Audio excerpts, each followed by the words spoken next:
Commercial bank मैंने last class में जैसे आपको बताया था, commercial bank is what. Commercial bank एक ऐसा फाइनेंशियल इंस्टीट्यूशन है जो डिपॉजिट को एक्सेप्ट करता है और लोन को ग्रांट करता है। डिपॉजिट में उसमें 3-4 तरीके के होते हैं, जिसमें सेविंग, फिक्स्ड, करेंट और रेकरिंग डिपॉजिट। और लोन्स को ग्रांट करता है वो भी 4 तरीके से: cash credit, loans and advances, overdraft facility and discounting of bills of exchange. These are the primary functions of the commercial bank. और साथ ही में इसके सेकेंडरी फंक्शंस भी होते हैं, जहाँ पे ये एजेंट की तरह काम करता है, इंटरमीडियरी की तरह काम करता है, टैक्स रिटर्न के बारे में बताता है, लॉकर फैसिलिटी देता है, फॉरेन एक्सचेंज सिक्योरिटीज डील करता है, फॉरेन एक्सचेंज में डील करता है, सिक्योरिटीज में डील करता है। ठीक है, तो बहुत सारे ऐसे सेकेंडरी फंक्शंस भी कमर्शियल बैंक्स के होते हैं। अब साथ में इसकी प्रॉब्लम्स भी मैंने बताया कि ओवरड्यूज हो जाते हैं, एनपीओ हो जाता है, लॉसेस होता है रूरल ब्रांच में, प्रायोरिटी सेक्टर्स को लोन देने की प्रायोरिटी होनी चाहिए, जहाँ के अगर गलती से भी नेग्लेक्टेड सेक्टर को दे दिया तो रीपे करना उनसे लोन बहुत ही मुश्किल कार्य होता है। तो ये सब बहुत तरीके की समस्याएं होती हैं जो कमर्शियल बैंक्स की होती हैं। इसके साथ मैंने आपको पढ़ाया था कितने टाइप के कस्टमर्स होते हैं। मेरा पढ़ाने का मतलब वन सेंस इज दिस कि जो भी मैं आपको बताऊं वो आपको एकदम दिमाग में होना चाहिए कि क्या मैंने समझाया है। ऐसा पढ़ाइए आप और पढ़िए आप, ताकि आपको बार बार अब बुक देखने की जरूरत ना पड़े। ठीक है, that it should be in your mind कि if somebody ask you what who are the customers of the commercial bank, सीधे आपके दिमाग में हो कि भैया 5 तरीके के कस्टमर होते हैं। Number 1 that's individuals, joint Hindu family, joint stock company, partnership, NRIs, club, association, societies. ठीक है, तो ट्रस्ट, ये सारे आपके होते हैं जो कस्टमर्स होते हैं कमर्शियल बैंक को। और अकाउंट भी मैंने आपको बताया, फिक्स्ड होता है, सेविंग होता है, करंट होता है, रेकरिंग होता है। तो इतना तो हम लोग फर्स्ट यूनिट में पढ़ चुके हैं। अब बाकी बस एक टॉपिक बचा है इसमें, credit creation by commercial bank. फिर कल हम लोग दूसरी यूनिट स्टार्ट करेंगे। Credit creation by commercial bank क्या है कि आप जानते हैं credit creation is basically the expansion of the deposit. जी ठीक है, बैंक क्या करता है, bank can expand the demand deposit as a multiple of the cash reserves, because the होता क्या है कि demand deposit they serve as a principal medium of exchange. ठीक है, तो बैंक क्या करता है लोगों में क्रेडिट क्रिएशन, क्योंकि एक इसका वेरी इंपॉर्टेंट फंक्शन है बैंक का, creation of credit. So bank जो डिपॉजिट से डिमांड के थ्रू जो डिपॉजिट्स आ रही हैं उनको ये क्रेडिट के थ्रू लोन देता है। क्योंकि भाई अगर मैंने अपना डिपॉजिट रेकरिंग खुलवाया या मैंने अपना डिपॉजिट फिक्स्ड खुलवाया, तो फिक्स्ड डिपॉजिट कोई बता नहीं पाया था। फिक्स्ड डिपॉजिट क्या होता है, सुरभि ने नहीं बता पाया था। फिक्स्ड डिपॉजिट क्या होता है, fixed deposit is that deposit जहां पे आपने नाम सुना होगा ना एफडी का, फॉर लंबा टाइम फ्रेम आपका पैसा ब्लॉक हो जाता है। That means if you are just depositing that money for the period of 5 years, तो उस 5 साल के बीच में आप वो पैसा विड्रॉ नहीं कर पाते हैं, जब तक कि कोई बहुत अर्जेंसी ऐसी ना हो आपको। तो अगर आप बीच में विड्रॉ भी कर लेंगे तो फिर क्या होता है, जो बैंक है आपको वो रेट ऑफ इंटरेस्ट नहीं देगी जो आपने 5 साल बाद उससे मांगा था, क्योंकि वो आपका 5 साल का ब्लॉक्ड पैसा है अब। ठीक है, और बैंक उसको अपने क्रेडिट क्रिएशन में यूज करेगी, because not you are not withdrawing that money for the 5 years, you are given the 5 years time, आपने मैच्योरिटी टाइम पीरियड के लिए वो पैसा लॉक कर दिया है। ठीक है, तो इसलिए उस पैसे को बैंक क्या करती है, क्योंकि आपने बैंक आपको उस पर इंटरेस्ट दे रही है और बैंक के पास आपने वो पैसा अपना 5 साल के लिए ब्लॉक करके रख दिया है, तो बैंक अब उस पैसे को as a demand deposit credit के लिए किसी और को देने के लिए, लोन ग्रांट करने के लिए यूज करेगी। ठीक है, तो whatever deposit you are just investing in the bank, that deposit that's used by the commercial banks for creation of credit और granting loans to the customer. यही फंक्शन होता है सबसे important, that's credit creation by commercial banks. ठीक है, तो इसी तरीके से कमर्शियल बैंक्स अपने बैंक को अपने क्रेडिट क्रिएशन एस्पेक्ट या फंक्शन को पूरा करती है। और बहुत ही इंपॉर्टेंट 2 एस्पेक्ट हैं क्रेडिट क्रिएशन के। नंबर 1 तो लिक्विडिटी और दूसरा होता है प्रॉफिटेबिलिटी। लिक्विडिटी क्या है कि आप जानते हैं कि banks are bound to pay cash to the depositors when they exercise their right to demand cash against their depositor. Bank जानता है वो लिक्विड एसेट क्या होता है, which can be converted into cash as and when, जब आप चाहें। तो यदि आपने मान लीजिए एफडी ही अगर आपने 4 साल के लिए रखी है, लेकिन सडनली आपको कोई ऐसी नीड हो गई कि आज के आज आपको एफडी वापस से विड्रॉ तोड़ के निकलवानी पड़ी, तो बैंक के पास भाई हर समय, क्योंकि वो जानता है कभी भी डिपॉजिटर अपना कैश जब चाहे तब बैंक से विड्रॉ कर सकता है। तो इट्स वेरी वेरी नेसेसरी कि बैंक को लिक्विड फॉर्म में कैश बहुत ही मतलब आवश्यक तरीके से, it's very necessary कि bank should keep the cash in the form of the liquid asset, because you don't know कब डिपॉजिटर अपना पैसा आपसे मांग ले, कब विड्रॉ कर ले वो। ठीक है, तो लिक्विडिटी एक बहुत बड़ा एस्पेक्ट होता है क्रेडिट क्रिएशन का, या कब उसको लोन देना पड़ जाए, कब क्या हो जाए।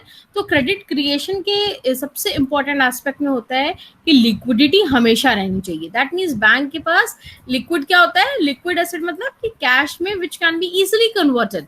तो बैंक के पास हमेशा कैश के रूप में पैसा एक लिक्विड फॉर्म में रहना चाहिए, ताकि वो जब चाहे तब क्रेडिट को भी क्रिएट कर पाए और लोन्स को भी ग्रांट कर पाए। दूसरा होता है प्रॉफिटेबिलिटी। ठीक है, banks always look for profit. Bank का हमेशा जो सबसे मेन मुद्दा होता है कि ज्यादा से ज्यादा लाभ कैसे कमाए। और बैंक का लाभ किससे होता है, जो भैया वो इंटरेस्ट ले रहा है, जो कमीशन चार्ज कर रहा है, जो एजेंट्स के तौर पर जो 10 सर्विसेज दे रहा है, प्रीमियम आपका पे कर दे रहा है, आपका टैक्स रिफंड कर दे रहा है, आपका एग्जाम्पशन करा दे रहा है, आपका रिटर्न फाइल कर दे रहा है। ठीक है, बदले में वो कुछ तो कमीशन आपसे चार्ज करेगा ना। और आपको लोन के ऊपर जो इंटरेस्ट जो आप दे रहे हैं बैंक को, हाउसिंग लोन में, कार लोन में, any private loan, so you are paying the interest, just you are submitting your principal sum along with the interest। maturity time period में जो आप along with the interest जो पैसा दे रहे हैं, bank को क्या मिल रहा है उससे, बैंक उस पे इंटरेस्ट ले रहा है, और यही इंटरेस्ट जो है वो बैंक का प्रॉफिट है। This interest is the profit for the bank. और बैंक का सबसे इम्पोर्टेंट ऑब्जेक्टिव भी यही है कि हमको क्रेडिट पे लोन देके क्रेडिट क्रिएशन करके ज्यादा से ज्यादा लाभ कमाना है, मैक्सिमम से मैक्सिमम प्रॉफिट लेना है। ठीक है, तो इसलिए जो हमारा जो सबसे दो इम्पोर्टेंट एस्पेक्ट होता है क्रेडिट क्रिएशन का, दैट्स लिक्विडिटी एंड प्रॉफिटेबिलिटी। उसके बाद आपका आता है what are the basic concepts of credit creation. ठीक है, बैंक डिपॉजिट में जैसे एक बैंक क्या होता है, डिपॉजिट लेता है और लोन को ग्रांट, तो ये बहुत ही इंपॉर्टेंट फंक्शन भी होता है, बहुत इंपॉर्टेंट कंसेप्ट भी होता है, जो क्रेडिट क्रिएशन में आपको जानना बहुत आवश्यक है कि डिपॉजिट क्या होता है और लोन कैसे दिया जाता है। ठीक है, तो these are the very important aspects of the credit creation.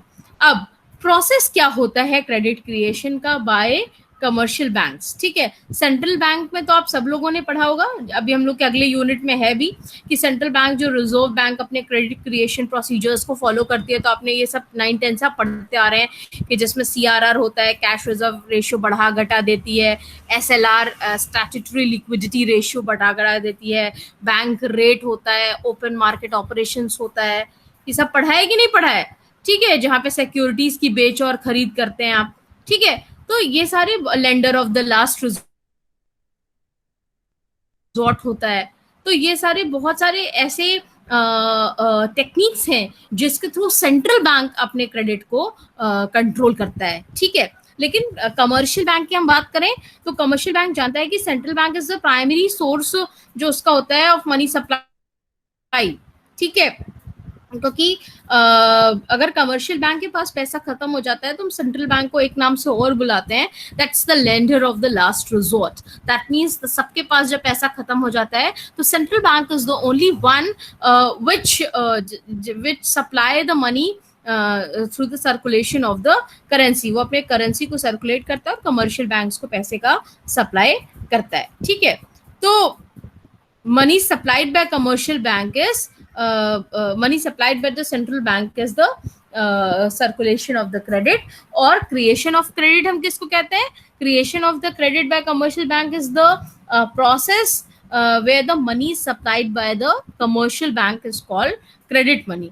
ठीक है, आप जानते हैं जितने सारे कमर्शियल बैंक हैं, सारे कमर्शियल बैंक क्रेडिट को क्रिएट करते हैं कैसे?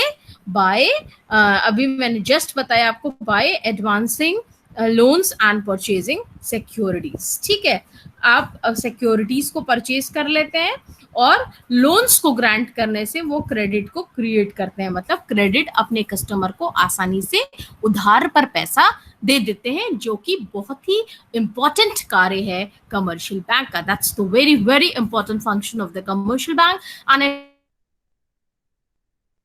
It creates credit by just advancing loans to the customer and by purchasing the security. This is the important function that's performed by the commercial bank. वो individuals को भी money land करते हैं, businesses को भी लैंड करते हैं, businessman को भी लैंड करते हैं out of the deposit that is accepted from the public. और किसमें से करते हैं? देखिए, बहुत ही कंसेप्चुअल चीजें हैं, बहुत रटने की जरूरत नहीं है इसमें.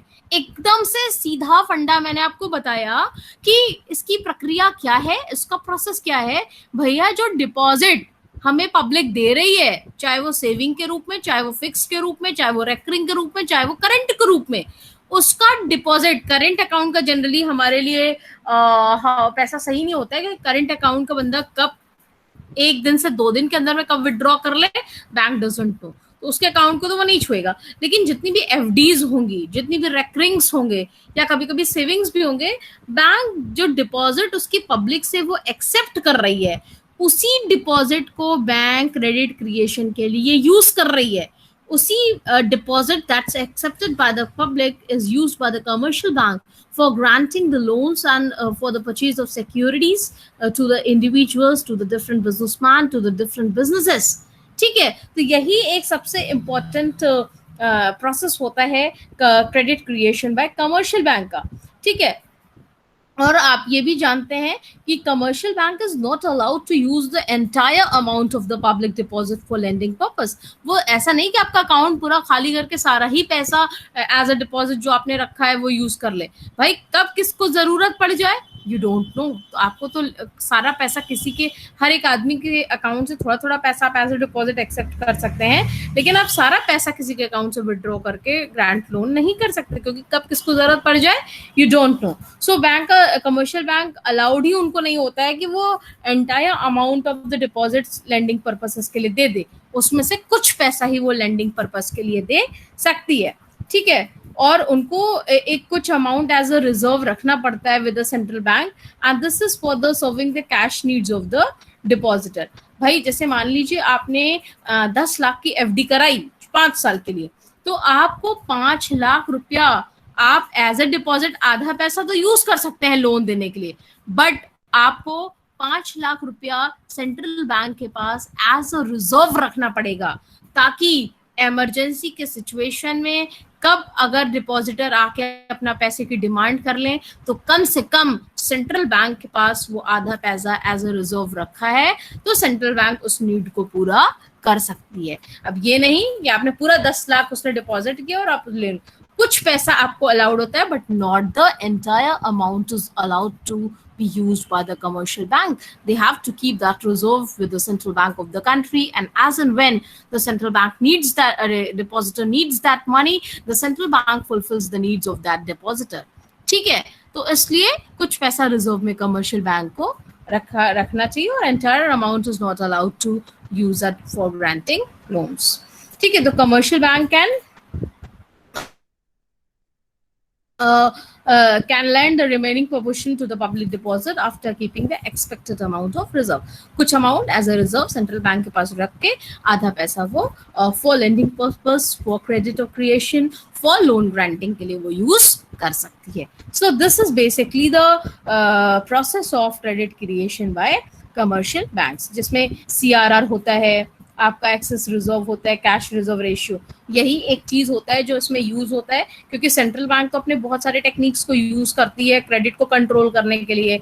SLR है, ओपन मार्केट है, बैंक रेट है, CRR है, बट यहाँ पे कमर्शियल बैंक को खाली CRR का यूज करना होता है, जो एज अ रिजर्व वो central bank of the country को, रिजर्व बैंक ऑफ इंडिया के पास रखती है अपने आधे डिपॉजिट को, और आधा डिपॉजिट अपने क्रेडिट क्रिएशन में यूज करती है. और जब डिपॉजिटर आता है कभी बीच में आ गया मांगने, तो वो central bank of the country उसके नीड को फुलफिल कर देती है. So this is basically the process that's adopted by the credit creation by the commercial bank.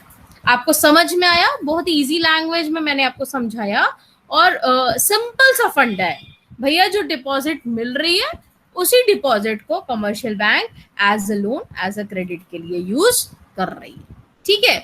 और उसमें से कुछ पैसा वो सेंट्रल बैंक के पास रिजर्व में रखती है कि डोंट नो कब डिपॉजिटर आ जाए। बिल्कुल सिंपल सा देखिए, एक यही फंडा है जिसके थ्रू कमर्शियल बैंक क्रेडिट को क्रिएट करती है। This is the only function of credit creation that's adopted by the commercial bank. Is that clear? Yes, ma'am. Yes, ma'am. Okay okay. तो कल हम लोग बेसिकली जो मेन चीजें हैं इस यूनिट की वो हम लोग कर ली हैं, और इससे ज्यादा क्वेश्चन इस यूनिट में आएंगे नहीं।